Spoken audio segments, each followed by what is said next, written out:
Hello everyone, welcome to Chaudhary Data Work channel. Today I am here with a new topic in data modeling, that is normalization. We'll be watching all the details, what normalization is, what are its features, why even we use it. All these questions will be answering into this particular video. So let's get started with the video.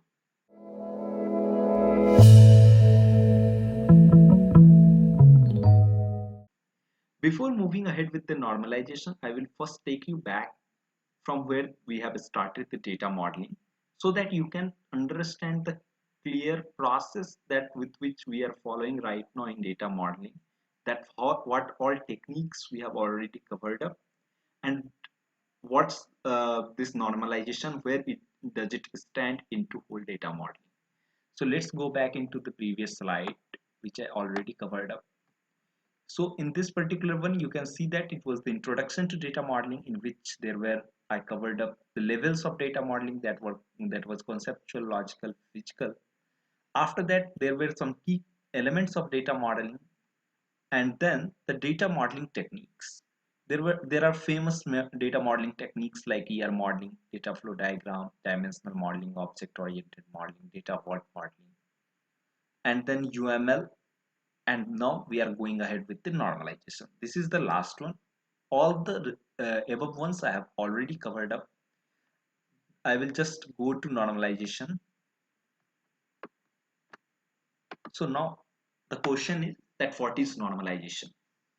Normalization is nothing but if you want to remove the duplicacy in the data table, and the process to do that particular thing, to remove the duplicacy, and that duplicacy in technical term it is called as redundancy. So if you are removing the redundancy into the data table, that particular process it is called as normalization. Why it is getting used? So since if you will be having a lot of data redundancy, that means a lot of data duplicacy into your data table, whatever query you will fire on, or whatever the data modeling you will do, that will not fall under the best practice. That's why we go ahead with the normalization, and it improves the data consistency. It reducing redundancy improves our data consistency, and also change need to be made only on one place rather than the multiple location. That means if suppose there is some particular change it has been come into your data table, correct?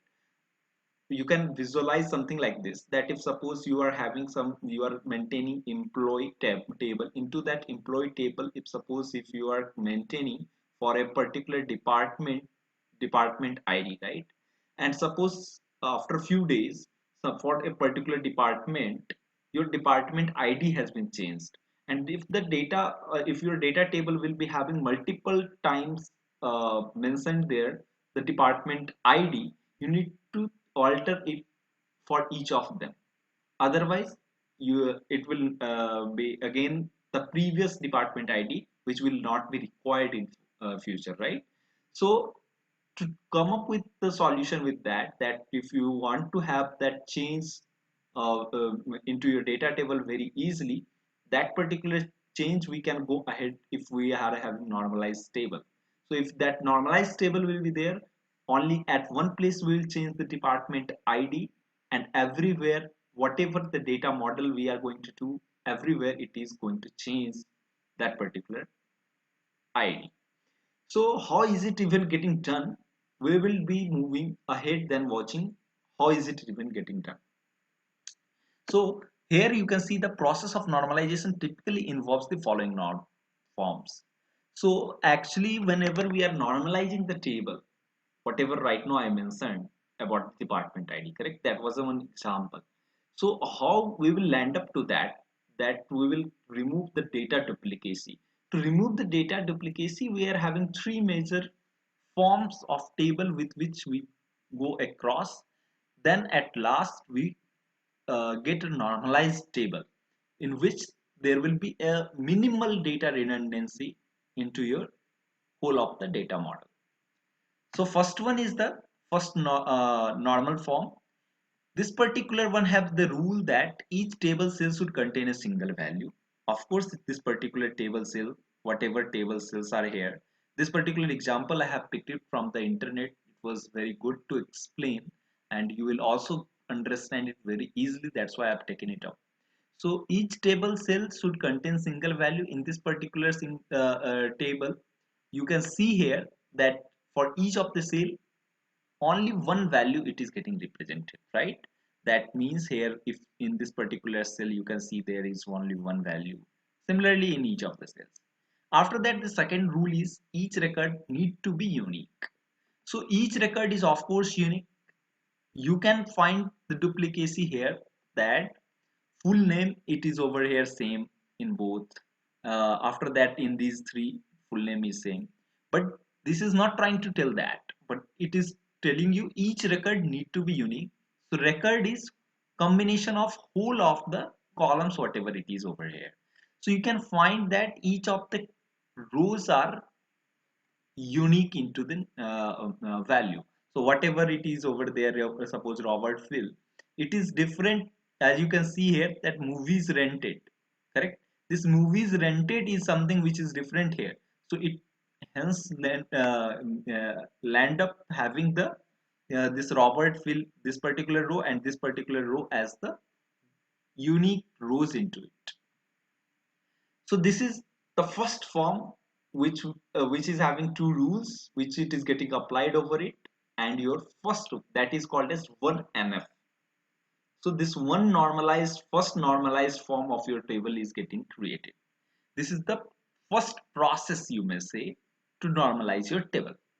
Now the second process, that is second normal form, is that it is having the rule that it should be, first rule is that it should be in 1NF already, which you have already done here. After that, the second rule is all non-key attributes are fully dependent on the entire primary key. This may sound you somewhat confusing, because here are multiple again you may say jargons mentioned over here, that all non-key attributes, what is non-key attributes here? So whatever, suppose you are having attributes is nothing but the column name, right? So whatever non-key attributes, key attributes is, first what key attributes is, it's a primary key telling about. So whatever particular attribute which is non-key, that means non-primary key attribute are there, are fully dependent on the entire primary key. So whatever, suppose this is salutation is the attribute, right? It should be somehow directly related to your primary key, not else than any of the, you may say, the a non-key attribute. So what you can see here is that in this particular table, what we are doing is we are removing one field from this particular table, that is movies rented. And why even we are removing this? Why don't we are removing this physical address or full name? Since full name and physical address, there should be some combination with which we can identify each of the row, right? So this full name and physical address, when you will combine, correct, or full name and movies rented, like this, you can understand. The physical address, it will not give you the unique combination of full name and physical address will not give you the unique uh, you may say uniqueness to identify each of the record. So what you can understand like this, that full name and movies rented, when you will combine both of them, each of the row will be a significant row, or you may say unique row. You will means what, you know, unique value you will get, which will be enough to identify each of the row uniquely. So what it is trying to tell you, that in this particular one, you can see here that this full name, it is already there. Movies rented, for this movies rented, what it has been done, it has been just taken up as the membership ID against each of the full name, correct? And this physical address is as it is, salutation is as it is. Now this movie is rented. You can see over here that there are multiple data over here, and this multiple data has been mapped with the membership ID now. That means whatever, since movies rented and full name, both combination was giving you the unique value to identify each of the row. So what it has done, it has given you membership ID instead, and the full name it is already over here. So full name and the membership ID again will give you the unique value into this particular table. And the second table it is getting created, which is again called as 2NF. So this particular one having the membership ID, whatever membership ID it is having, and then the movie is rented. Now we will go to the third 3NF. This 3NF is having another set of rules, that is it should be first with 2NF, and after that there will be on top of that a rule applied that there are no transitive dependencies. Now what is transitive dependency? So you can see here that transitive dependency occur when an attribute depend on another non-key attribute rather than the primary key. This is a whole chunk of line which might be confusing to you right now. So what you can do here is that this was the particular table, correct? Here only thing was this what it is trying to tell you is this 3NF. Let me summarize it into whole, that this particular salutation whatever it was here, right, it was dependent on the full name, because if full name has will be pulled out from this whole of the table, this salutation will not miss it, it has no significance, right? It is only having significance when your full name is available over into this particular table. So this dependency, whatever dependent column or attribute you are having, you need to pull out and put it into a new table. So this dependent is salutation, and this movie is rented, it came from the 2NF. So 2NF was having the different set of rule, and this particular one is having the additional rule that it there should no any attribute which will be dependent on the some another non-primary key attribute.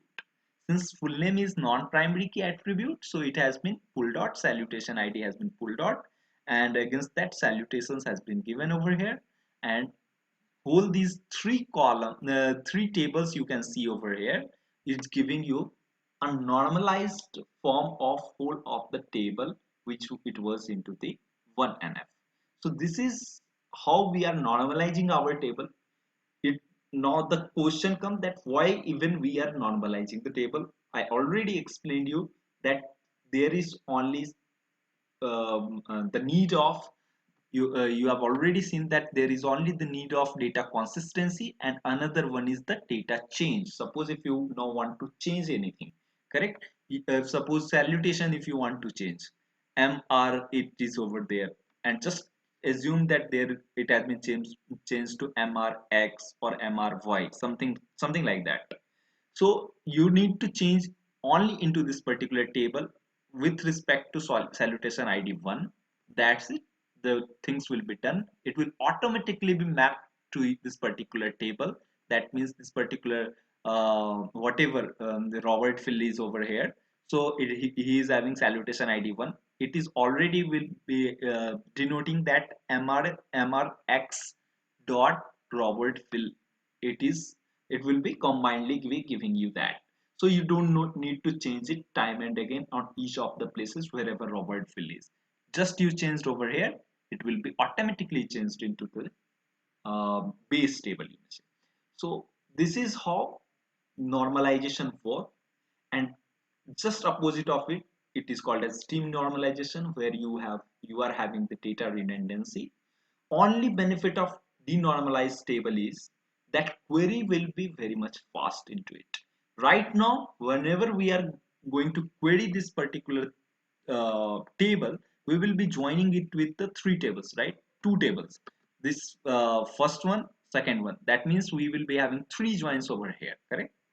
So these multiple joins end up having the query process. It will be making your query process as slow. So that only the you may say the benefit which you will not be getting over here into the normalized table. So this is what I wanted to just explain you guys into normalization, and hope you found this particular one as helpful and you understood that how normalization is working and how should we go ahead with normalizing the table. And thank you so much for watching the videos. In upcoming videos I will be again covering up some other data warehousing concept. So stay tuned to the channel for upcoming videos. Give a thumbs up to the video if you like the video. Subscribe to the channel. Thank you so much guys. See you in the next one.